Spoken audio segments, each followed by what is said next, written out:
Okay. I am live. I am live. And I'm going to go live on another channel here. So I should be live in two different locations. I should be live on Facebook. I should be live on school. I should be good to go. This is my first time going live on school, and this is my first time going live using two platforms. So wish me luck, guys. I'm not here to say that I've done this before. Just here to walk you guys through something that's important for the topic today in real estate, managing properties, and cutting costs. So I'm going to treat this very organically. I'm not going to assume that, let me check something here. I'm not going to assume that you know everything that there is to know about managing assets. I'm not going to make you feel less than if you don't know. It's not This shouldn't be a place where you feel like somebody's talking down to you. This should be a place where you feel like you can be able to express yourself in a way that is constructive. So if you're not open to consideration, if you're not open to constructive criticism, if you're not open to um, progressing, getting better, this might not be the place for you. But if you are interested in getting better, sharpening your skill as a business owner, cutting costs, maximizing your gains, all those things that come along with getting better in life, period. You might have found a good spot. We're going to find out.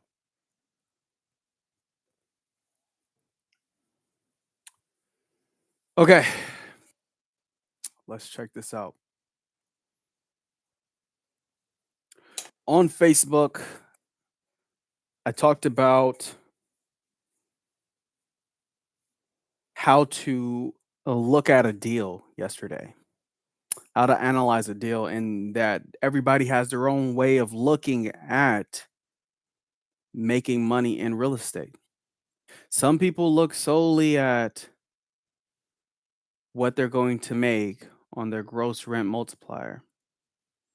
Some people only look at what the rents are and where they're going to be.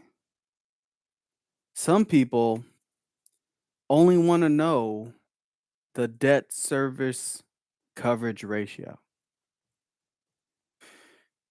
Others want to know cap rate, and the list goes on. But there's something in common about all of these metrics. There's something in common when we put all of these things up together. Do you have any idea what that familiarity is? Do you know what the common ground is when sizing up all of the metrics?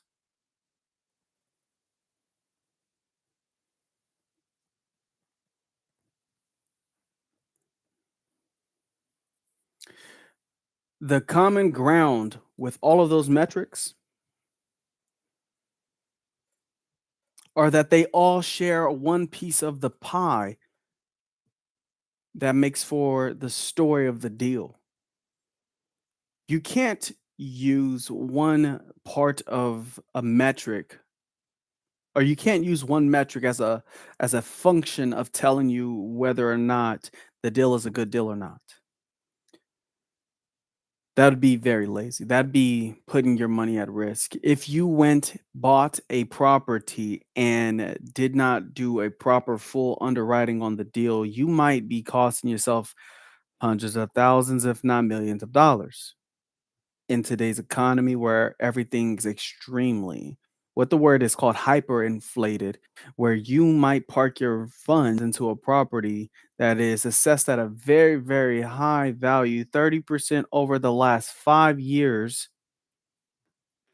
without doing proper due diligence and knowing if the rents are going to cover the mortgage and all of the metrics involved in your exit strategy. See, if you if you're looking at a deal and you only use one, you're doing yourself a huge disservice. Now, good news here, you're not alone. A lot of people have done this. The answer here is finding out how to solve your problem when it comes to underwriting, knowing who to talk to, and knowing how to assess a deal properly. Again, like yesterday, I'm telling you again today, I'm here to be your leverage point. If you have any questions about deals that you currently have, that you are under contract with, that you are interested in looking at in the future, and you want perspective on those properties, me, Roger, Realty Group, we're okay and open to working with you on a free deal analyzing basis. This way, you, knowing that you're in this community, know that you have support, a a person who has underwritten hundreds of deals can put eyes on your property to make sure that you're in good hands. I want you to know what your leverage point is when working with myself and Roger. I have been in the real estate business for 12 years. My name is Rodrelle DeAndre. I've served and sold 30 million plus in real estate. I say that to say that if you have any questions, I want you to feel comfortable and confident coming to me with any of your real estate needs, whether it be residential, commercial, or even Airbnb strategies. I would love to be your guy. Roger, as you might find, is a huge proponent of Airbnb, house hacking. He's owned multiple homes and done house hacking, has been in the business for a period of time, has done has sold some properties with me under contract with property management he has done as well. He's not a property manager per se, but he is a rental specialist as a real estate agent. And us together make for your advocates and your guidelines and your push your proponent for success. We want to make sure that you have information by utilizing our experience. So that being said, want to talk about the topic of the day. Want to talk about why we're here.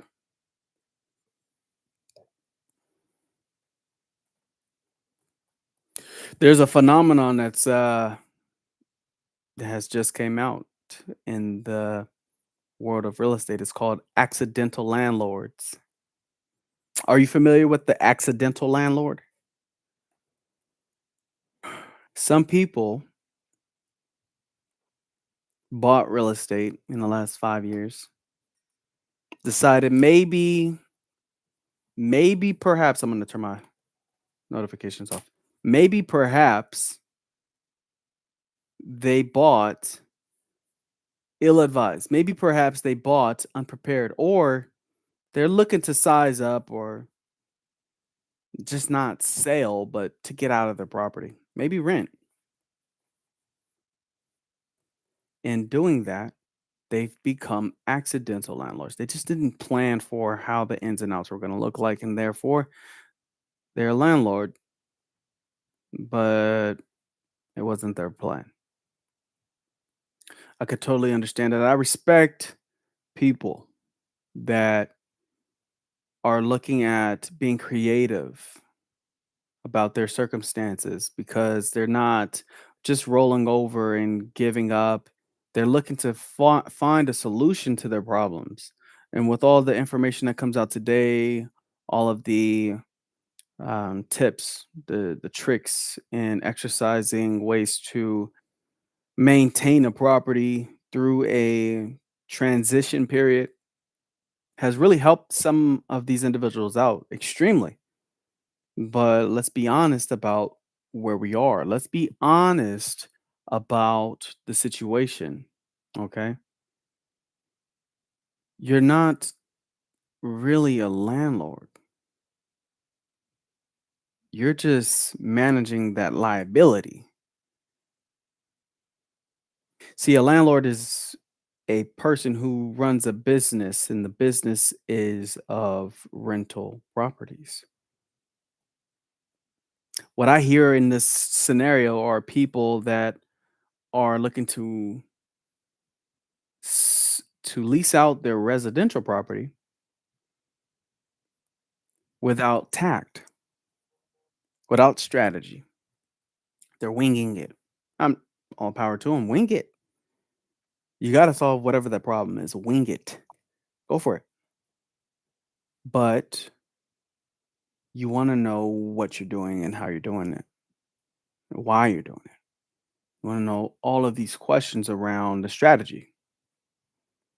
So let's just kind of put this into perspective. Too many people think that owning duplexes make them a boss, make them like sophisticated investors.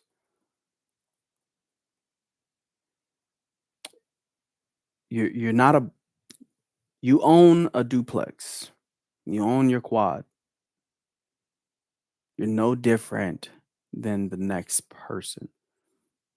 You are looking to get into the market. There's a huge gap between single family, multifamily, and wealth creation. Of course, we want to fill the gap with the activities that make for creating that wealth gap.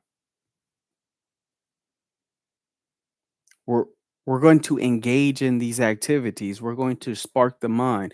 We're going to do the things that make for that wealth creation being a real achievable goal.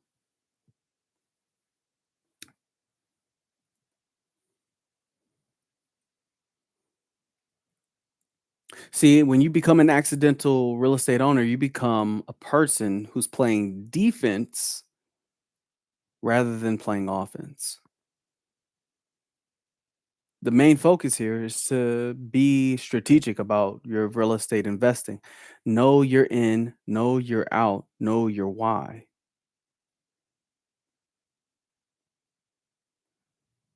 You have to know all of these things in order to make for a very sound business decision. Okay. What I've come to learn while being in business is that you can make money, but you are not a good business practice if you do not track your business. A lot of businesses, they get a lot of success and then they stop tracking. So let's talk about the extremes. A lot of businesses, they get a lot of success and then they stop tracking. This is the very experienced person. And then here's the person who's in the beginning of their business.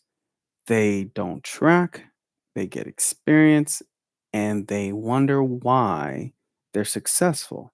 So in this space in between is called the gray zone, the gray area of people just existing in the space, still not tracking. But once you get past this inexperience, experience in this gray zone, you get to what is called the true success. Tracking is paramount. Paramount. You have to track. See, you don't want to be the person that's winging it. You want to be strategic when it comes to how much it's going to cost for having your property vacant. It's called the vacancy rate. You want to know how much it's going to cost for marketing. You want to know how much is the true turnover cost. Getting a cleaning person into the property, updating the paint, updating the carpet, updating appliances. There are costs that come along with turning a property over. Do you own a single family? Do you own a single family? If you own a single family, you are at risk for high vacancy rate. What are you talking about, Rod? What are you talking about? I live in XYZ city. It's a lot of people that want to be here, and I don't have vacancy problems. When I put the property on the market, somebody's moving in the next week. It's never a problem with me. Okay, good for you. Everybody thinks that I'm talking about them specifically, but I'm not. I'm talking about the general census, the general experience when it comes to putting your property on the market, going through the motions of getting your property rented. And it's not a unique experience. You will know if or when you're an investor and you buy in one market and another market, you know that there's a turnover time that is general to that market, meaning you're going to expect to wait a certain amount of days in order for the property to be filled. That's just a general experience with any particular area.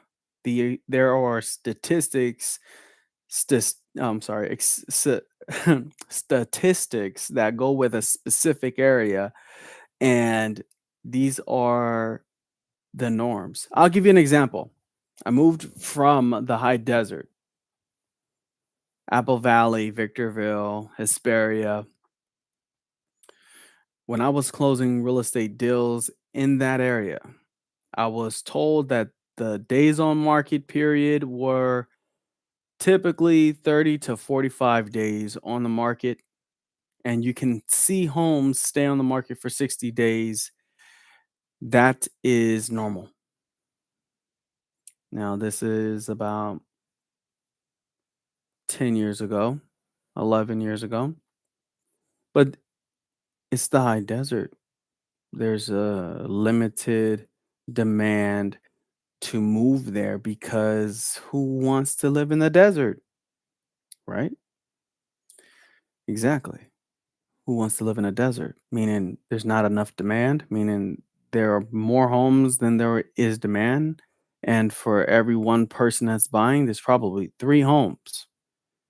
That's 3 months worth of supply. And that's a long time to have to wait to stay on the market to get your home sold. It's the same thing with renting. Now, it's a little bit different when you go to the Bay Area. You have people that stay on the market for 15 days. Then you have your aberration, a market condition shift. Then homes stay on the market for 30 days. And then the panic starts to sit in because people weren't planning for this market condition. People weren't planning for a month's worth of vacancy, which, if you were considerate of your business, you would have counted at least 1 month. But what about the homes that have stayed on the market for 60 days? What about those? They're unaccounted for. These deals that are missing their vacancy rate, they're just unaccounted. And it's costing homeowners, landlords, investors money. See, we're going to get you from being just your regular wing it homeowner, accidental landlord, typical investor, I'm gonna buy multifamily here, but to buy multifamily there just to see how it works out. We're not just seeing it anymore. We're gonna get you from there to a sophisticated investor because there's room for growth, and because you want more money, and I'm sure that's the case, you want to know how you're gonna get more money. So when deals start to pop up and opportunities start to arise, you, I'm sure, would love to know where you're going to make that 15 to 20% annual rate of return. Because let's face it, if you're making 6%, 5%, 7% annual return on a single family home, you're probably thinking to yourself, it's not enough. And I agree. Maybe it's not enough. Getting back, when you have one property, your vacancy rate is through the roof. Multifamily, when you have 50, 100 doors, your typical vacancy rate is going to be 5 to 10%. It's not significant enough to make you stop and scratch your head and wonder how you're going to pay your mortgage. But when you got a 25% vacancy rate, that's high. And you have to account for that so that you don't end up spending a ton of money out of pocket, your cash, not the tenants. So you have to account for all of those things in order to make sure your business plan is sound.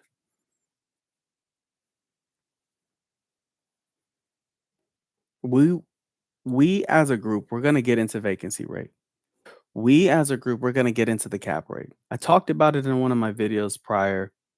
But as a unit, we're going to talk about these things to make sure that you are a complete, understood investor, understanding about ins and outs, what you could consider, what you shouldn't consider, what you should weigh your thoughts and opinions on, and what have you. We're going to make sure that you know exactly what you need to know to make a smart, savvy business decision.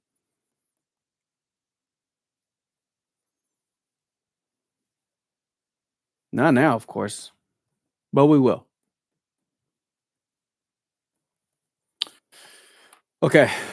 So, getting to the gist of it, when you only got 3 doors, if one is empty, you're at a 33% vacancy.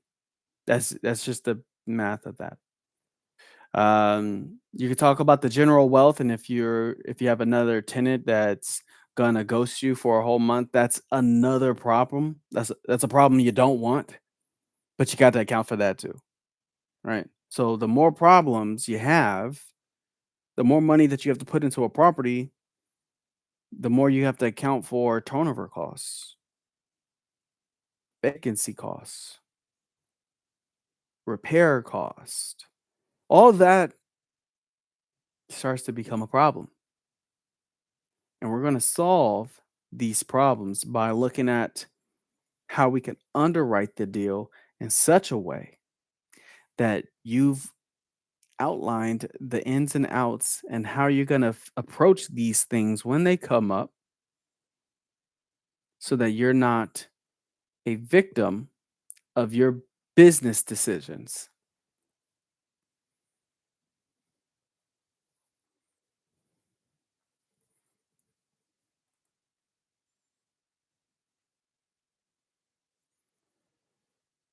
As a small landlord, the goal is to try to save money, and through this experience you end up hurting yourself because what you're doing is you're penny pinching. You're not paying the true value of an experience, and it's taken away from the true value that you're supposed to be getting from whatever that experience is. See, you're supposed to be cutting costs, not cutting off your nose despite the face. You see what I mean? Like, don't try to be cheap going through this experience. I know it's costly. I know you're in pain, but pay for the experience in full for whatever it is. If it's photography, if it's general inspections, if it's um, making sure somebody's walking the property to make sure people are going in and out so you're not there, so you can buy back your time. You're gonna make more money being at your job, being in your career than it is serving the property. But how do you do all of this in your tax bracket? How do you do all of this in your current experience? By utilizing other services. Realtors doesn't you don't have to spend 10% of your property's value annually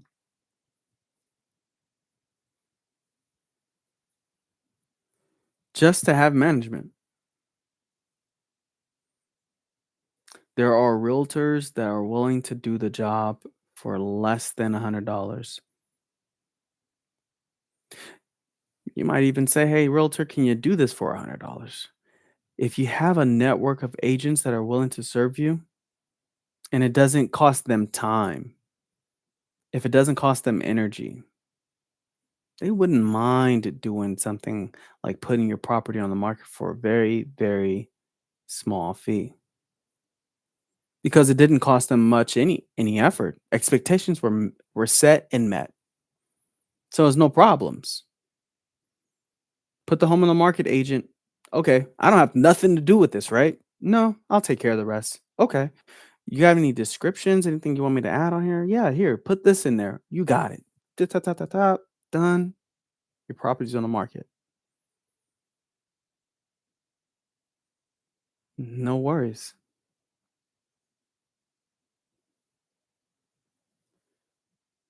If you want somebody that's gonna open doors for you, well, that's a different story, but it's probably still worth that versus I'm sorry.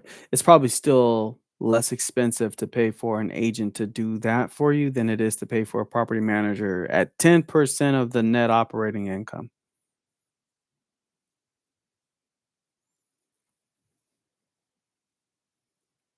So you got to think about what's the more efficient way, more effective way of handling your business.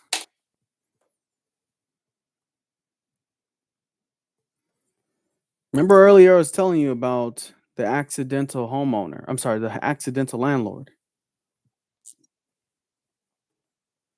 They might have purchased a residential property, and if that purchase of that residential property becomes a problem by way of vacancy, if that one property is held up and is not occupied sooner rather than later, it becomes a pain point because property owner has to pay out of pocket. But let me ask you this. What would be better? Having to pay the entirety of a mortgage, if not for 1 month, 2 months, just for vacancies consideration out of the entire year, or having multiple doors, 4 doors at a consideration, meaning if one single family home goes down, you take on 100% of that mortgage on your own. If 4 doors that you own, one door goes down, you take on 25% of that mortgage on your own. But if you have 50 doors and 5 doors go down, you take 10%. 10% sounds healthy when it comes to a vacancy cost. Who wants to spend 25% on their mortgage for a property that should be occupied?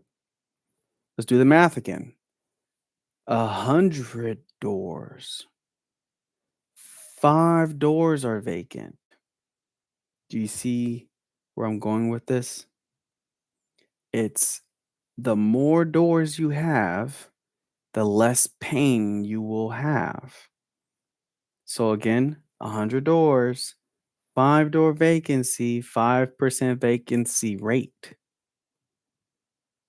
We just went from a single family at 100% your problem to a fourplex, 25% your problem, 50 units, 10% your problem, and 100 doors, 5% your problem.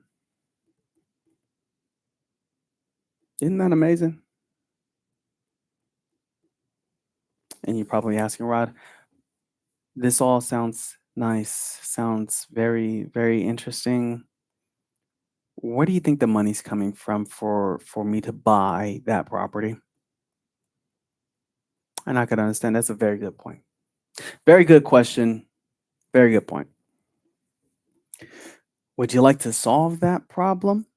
Or would you like to just continue to pick at that question and not try to achieve less expenses? That question's yours because at the end of the day, there are solutions to problems, but not everybody's interested in doing all of these solutions. And I get it. I totally get it. I'm not here to convince you of one thing or the other. Matter of fact, I'll give you your flowers. You've earned them. You've bought the properties. You've done the rentals. You probably you probably didn't even hire management. You probably did it yourself. Am I right? But you don't have to. You don't have to. You could bake in property management expenses into a deal. You can bake in vacancy rate into a deal. You can bake in repairs into a deal, rent increases into a deal. Interest rate goes up. Are you panicked? No, because you've baked it into the deal. And so by the time you're done with the property, when it's time to sell, you have a 2.5x multiple on the sell, meaning you're making a ton of money back because you planned it. It was a part of the strategy. Not only you, not only you making that money, but you and others. Because like you said, like I mentioned to you earlier, you don't have to go through that alone. It doesn't have to be a one person experience.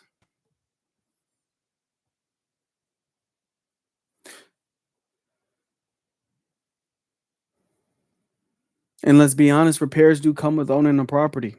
That's just the nature of real estate.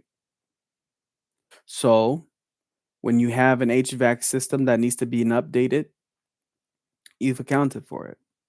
When your roof is aged when you bought it and you've already accounted for the cost for it and you negotiated better terms for your price of the property, and you've also baked in how much time it's going to take to get the units turned over, life begins to feel a little bit easier because you've already planned for it.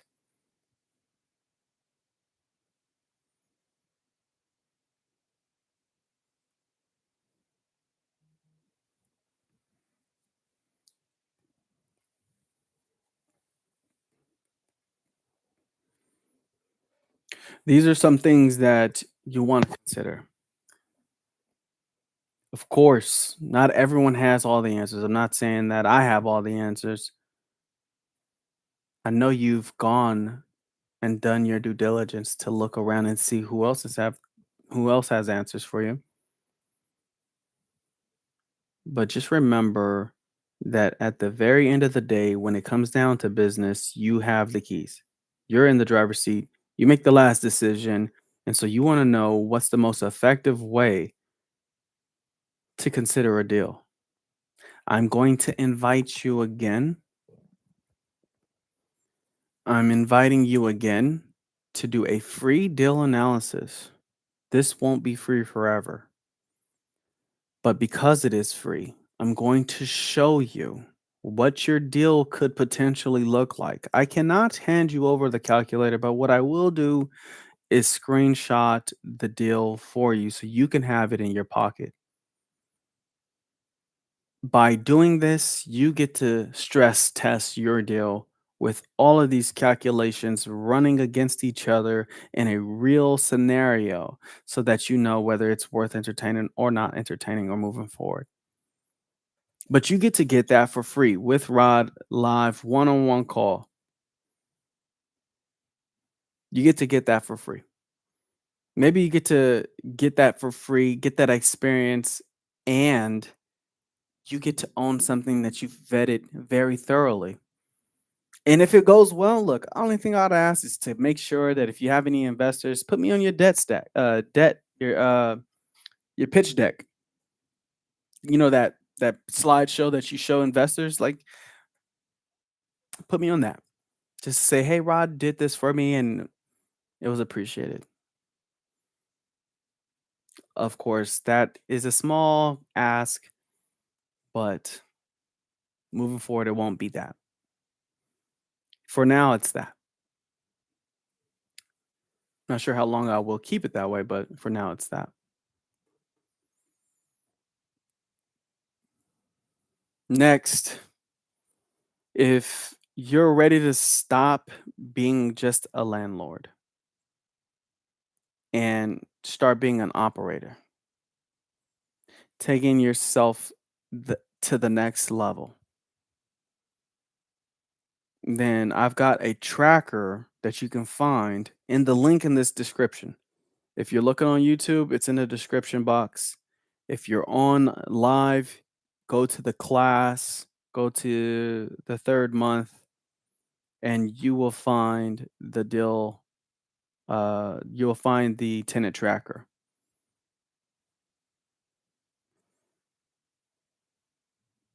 If you have questions about anything pertaining to real estate investing or school.com, you can email me. Email me at Rodrelle at rr-realtygroup.com. I'm taking all your questions and I'd love to help. I appreciate you guys for stopping by for another video. I'll do another live sometime soon. I will make a schedule out of this and then this should be a regular scenario moving forward. I'm appreciative that you guys took a look at the video. If you have any questions, let me know in my email, okay? I'll talk to you guys soon.